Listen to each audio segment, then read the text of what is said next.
السلام عليكم ورحمة الله وبركاته. ازيكم عاملين ايه؟ يا رب كلكم تكونوا بخير. النهاردة قلت هعمل معاكم طريقة البامية باللحمة. طعمها بجد حلو جدا، والطريقة كده اللحمة فيها مستوية ودايبة دوب. يلا نخش على الطريقة عشان ما اطولش عليكم. عندي هنا نص كيلو من البامية، ببتدي كده ان انا اغسلها كويس جدا، واي بامية فيها نقطة كده سودة او فيها اي حاجة مش حلوة بتترمى على طول. غسلت البامية كده زي ما انتوا شايفين كويس جدا، عشان خاطر هي ما بتتغسلش بعد ما بتتقمع، ما بتتغسلش، فلازم تغسليها حلوة قوي وهي لسه بحالها كده قبل ما تقمعيها. هغسلها هنا حلوة قوي كده واصفيها كويس جدا عشان ابتدي ان انا اقمعها. بعد كده بقى هبتدي ان انا اقمع البامية. بمسك البامية كده وبمسك السكينة وببريها كأني ببريها كده. شايفين الطريقة عاملة ازاي؟ ولازم تقطعي الحتة اللي من تحت بتاعة البامية، البوز بتاع البامية ده بيتقطع، وبتمسكي البامية كأنك بتبريها كده بري. انا بستغرب قوي ان في ناس كبيرة وما بتعرفش تقمع البامية اصلا، مع ان الطريقة سهلة والله يا جماعة. اهي بصوا كأنك بتبريها كده وبتقطعي الحتة اللي من تحت.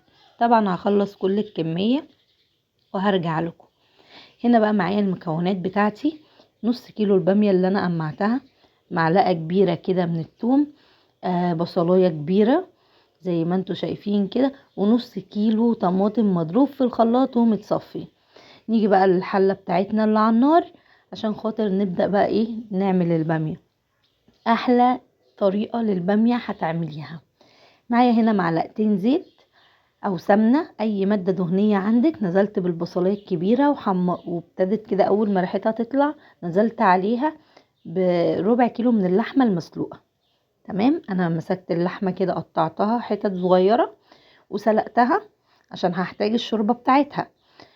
وبعد ما بتتسلق وتبقى دخلت خلاص على السوا، بتنزليها على البصلة اللي لسه هتتحمر. تمام كده تمام كده.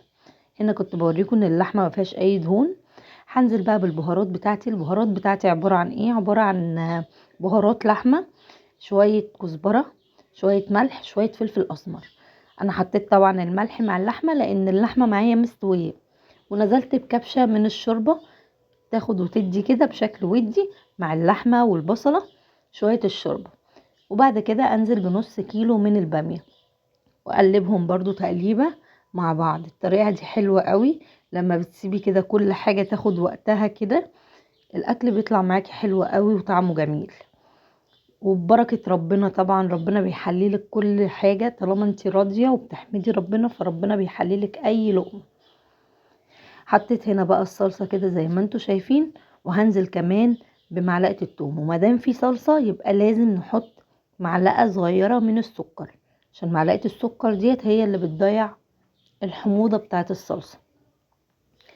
هنا بقى الصلصة بتاعتي كده ابتدت تغلي، ونزلت بمعلقة الثوم مع مع البامية. دي خلطة التسبيكة، خلطة التسبيكة من كنور، بجد حلوة قوي وادت طعم جميل برضو. نزلت بيها كده بالكيس كله وادى طعم تحفة وريحة جميلة قوي. هنا كنت بوريكم اللحمة قد ايه استوت وقد ايه كده، بصوا دايبة دوب. البامية يا جماعة انا بلاقي في ناس تطبخ البامية بتتهري منهم. بصوا انا هنا بوريكم ان البامية بحالها بامية يعني البامية الواحدة بحالها كده مش مهرية، لا تاكليها وتستمتعي بيها مع عصرة الليمون. وطبق بقى المخلل بتاعنا البتنجان المملح كده مع طماطمتين مملحين وبألف هنا. ولو الفيديو عجبكم ما تنسونيش باللايك والكومنت الحلو اللي بيشجعني والاشتراك في القناة. والسلام عليكم ورحمة الله وبركاته.